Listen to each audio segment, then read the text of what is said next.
Hello friends, activity 7 now. Read the process. My dear students, we are going to do one experiment. આપણે એક પ્રયોગ કરવા જઈ રહ્યા છીએ. પણ કોઈ પણ પ્રયોગ કરતા પહેલા વિજ્ઞાનના ઘણા પ્રયોગો તમે કરતા હશો વિજ્ઞાનની ટેક્સ્ટબુકમાં પ્રયોગ પોથીમાં, તો તમે જોતા હશો કે એમાં ઘણા બધા મટીરિયલની જરૂર પડે, વસ્તુઓની જરૂર પડે, અને એક પછી એક વસ્તુઓની જરૂર પડે એનો આપણે યુઝ કરવો પડે. અહીંયા મટીરિયલ્સ છે એમાં શું શું જોઈએ છે તો કે હાફ બટ પ્લાસ્ટિક જાર, એક તો અડધી ભરેલી પ્લાસ્ટિક જાર. પ્લાસ્ટિકની જાર એટલે મોટી કોઈ બિસ્લેરીની બોટલ પણ કાપેલી હોય તો પણ ચાલે, પણ થોડી મોટી હોવી જોઈએ, પહોળી. 2 સ્ક્રૂઝ, 2 સ્ક્રૂની જરૂર છે. સ્ક્રૂ એવા કે જે બોટલમાંથી કાણું પાડીને પીલી શકાય. કોપર વાયર, તાંબાનો નાનો ટુકડો જોઈશે વાયરનો. 2 ટેસ્ટ ટ્યુબ્સ, 2 ટેસ્ટ ટ્યુબની જરૂર છે. ડ્રાય બેટરી અને એક તમારી ઘરની ઘડિયાળમાં જે સેલ હોય એવો એક સારા માયલો સેલ, પેન્સિલ સેલ કહેવાય એને, એવો પેન્સિલ સેલ જેનાથી ઘડિયાળ ચાલતી હોય એને ડ્રાય સેલ કહેવાય. એન્ડ ઓર નહીતર પછી 6 વોલ્ટની બેટરી. એન્ડ સલ્ફ્યુરિક એસિડ, થોડુંક H2SO4 જોઈશે. H2SO4 એટલે સલ્ફ્યુરિક એસિડ.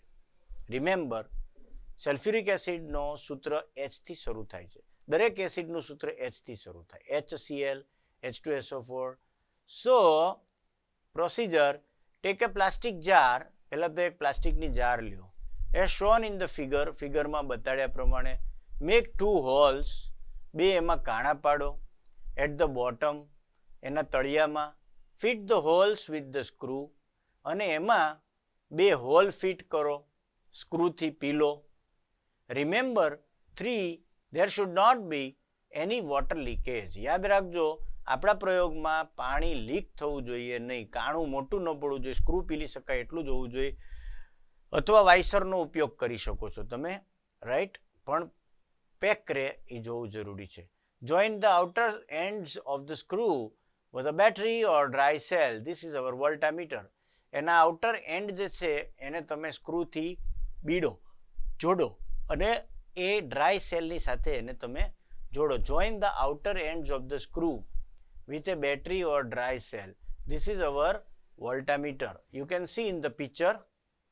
જોઈ શકો છો તમે 2 ટેસ્ટ ટ્યુબ છે ઊભી કાચની. હવે મારે ખાસ એ કહેવાનું કે પાણીનું અણુસૂત્ર શું છે. વિજ્ઞાનમાં જઈએ થોડા ઇંગ્લિશને મૂકીને, H2O. H2O એટલે પાણી. હાઇડ્રોજન કેટલા?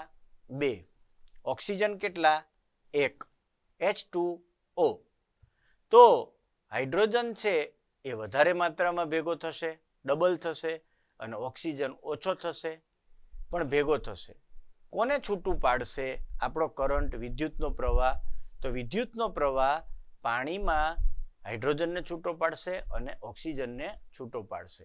Anode and cathode. એનોડ અને કેથોડ એ વીજ પ્રવાહો છે. એનોડ એટલે પ્લસ અને કેથોડ એટલે માઇનસ. તમે જોઈ શકો છો બેટરીના સેલમાં આ રીતે આપણું એક નાનકડું વોલ્ટામીટર બની ગયું. આ પ્રયોગ બહુ સુંદર છે, અને ઓક્સિજન જાતે પેદા કરવો હોય તો કેમ કરાય એ આના પરથી શીખવા મળે. Now fill half of the voltameter with pure water. એમાં ચોખ્ખું પાણી ભરો. Add 4 or 5 drops of sulphuric acid. એમાં 1-2 ટીપા સલ્ફ્યુરિક એસિડના નાખો, H2SO4ના. મંદ સલ્ફ્યુરિક એસિડ, બહુ સાંદ્ર નહીં લેવાનું. And the water will become good conductor. અને H2SO4 નાખશો એટલે પાણી આપોઆપ એક સારું કંડક્ટર બની જશે, વિદ્યુતનું પ્રવાહ વાહક બની જશે.